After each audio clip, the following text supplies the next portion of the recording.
लोकसभा चुनाव से पहले दल बदल शुरू।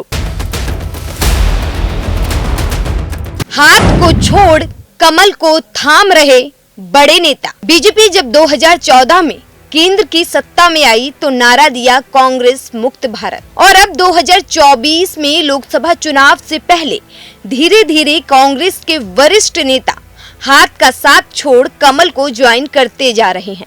ऐसे में आज देश की राजधानी दिल्ली में केंद्रीय गृह मंत्री अमित शाह ने बीजेपी के राष्ट्रीय अधिवेशन में परिवारवाद पर हमला बोलते हुए कहा कि कांग्रेस में 4 पीढ़ियों तक नेता नहीं बदला गया।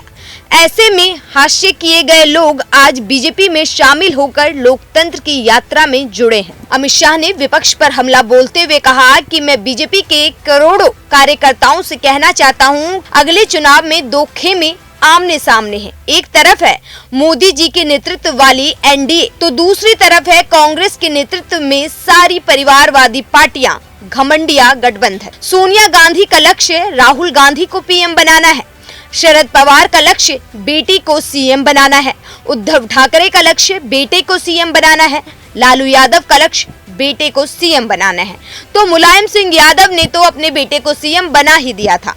अगर बीजेपी परिवारवाद वाली पार्टी होती तो एक चाय बेचने वाला कभी देश का प्रधानमंत्री नहीं बनता। लोकतंत्र में ये जरूरी है कि सबको समान अवसर मिले। लोकसभा चुनाव से पहले लगातार कांग्रेस के बड़े से बड़े दिग्गज नेता बीजेपी में शामिल होते जा रहे हैं। ऐसे में जानते हैं कि 2014 के बाद से कितने नेताओं ने कांग्रेस से नाता तोड़ा। 2021 में एसोसिएशन फॉर डेमोक्रेटिक रिफॉर्म्स यानी एडीआर की रिपोर्ट सामने आई थी, जिसके अनुसार 2014 से 21 तक 35% विधायक और सांसदों ने हाथ का साथ छोड़ दिया।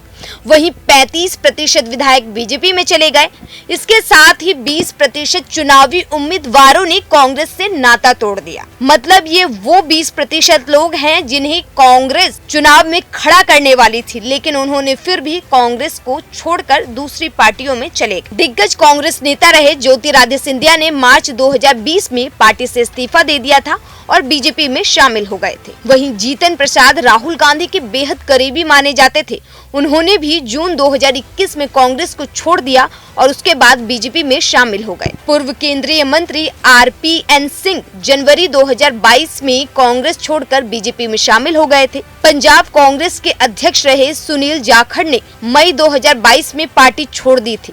जाखड़ ने तत्कालीन मुख्यमंत्री चरणजीत सिंह चन्नी की आलोचना करने के नेतृत्व द्वारा कारण बताओ नोटिस मिलने के बाद ये कदम उठाया था। बाद में जाखड़ ने भी बीजेपी ज्वाइन कर लिया। गुजरात के पाटीदार नेता और युवा चेहरा हार्दिक पटेल ने मई 2022 में कांग्रेस को छोड़ दिया और बीजेपी में शामिल हो गए। कांग्रेस के दिग्गज नेता और पूर्व केंद्रीय मंत्री एके एंटनी के बेटे अनिल एंटनी ने जनवरी 2023 में पार्टी छोड़ दी। इसके बाद वो भी बीजेपी को ज्वाइन करते हैं। 14 जनवरी 2024 को महाराष्ट्र के दिग्गज नेता और पूर्व केंद्रीय मंत्री मिलिंद देवड़ा ने कांग्रेस की प्राथमिकी सदस्यता से इस्तीफा दे दिया। इसके बाद वो शिवसेना में शामिल हो गए, मतलब एनडीए में शामिल हो गए। महाराष्ट्र कांग्रेस को दूसरा झटका तब लगा जब पूर्व मुख्यमंत्री अशोक चौहान ने पार्टी का साथ छोड़ दिया। 12 फरवरी 2024 को उन्होंने भोकर विधानसभा क्षेत्र से विधायक के रूप में अपना इस्तीफा दे दिया। 14 जनवरी को उन्होंने बीजेपी ज्वाइन कर लिया। वहीं अब मध्य प्रदेश के कांग्रेस के दिग्गज नेता और पूर्व सीएम कमलनाथ अपने बेटे और समर्थकों के साथ बीजेपी कभी भी ज्वाइन कर सकते हैं। वहीं इन सब के बीच खबरें ये भी हैं कि कांग्रेस सांसद मनीष तिवारी भी बीजेपी के संपर्क में है और वो भी बीजेपी को ज्वाइन कर सकते हैं। ऐसे में देखना होगा कि लोकसभा चुनाव की तारीखों के ऐलान के साथ साथ उससे पहले कितने ही कांग्रेसी भाजपाई होते जाते हैं। ब्यूरो रिपोर्ट, दैनिक हिंद।